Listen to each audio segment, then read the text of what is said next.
The rookies look pretty good. What did you think of Fannin? I know you've addressed this on the Locked On Browns podcast, but we talk about draft classes. I know it's one game. I'm not ready to give them gold jackets and send them to Canton, but they look pretty good. They look like an infusion of talent that this roster needed.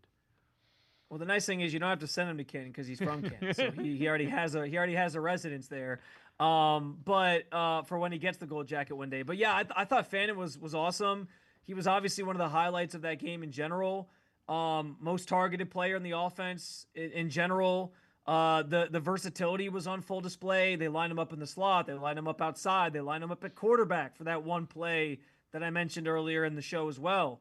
So there's so much they can do with him, and I think they already showcased that that's going to be the plan, right? They're going to continue to use him in those ways.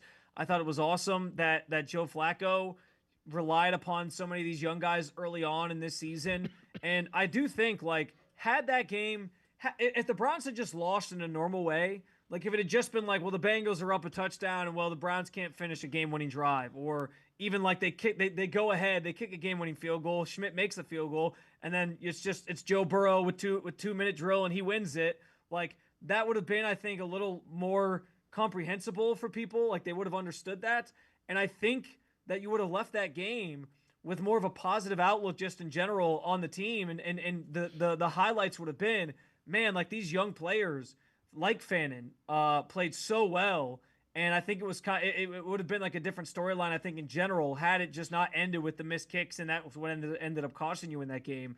But yeah, I think from Fannin to Sampson, who he wasn't great in the run game necessarily, but you saw them using him as an extension of the run game on some of those shorter passes and screens out to the right and different things, and sort of the quick routes where Flacco would just check it down to him. And I think you saw on full display what his role is supposed to be in this offense, especially once Quinshon Judkins gets back, and sort of the 1-2 punch that those two will provide. Obviously on the defensive side, Carson Schlesinger was awesome. I thought Mason Graham played a really good game. He saw some double teams and still made an impact and did some nice things to help that defensive line that I think is going to be the strength of this team this year. So there was a lot to like. And I think Fannin certainly stood out among the best of them. So did Sampson.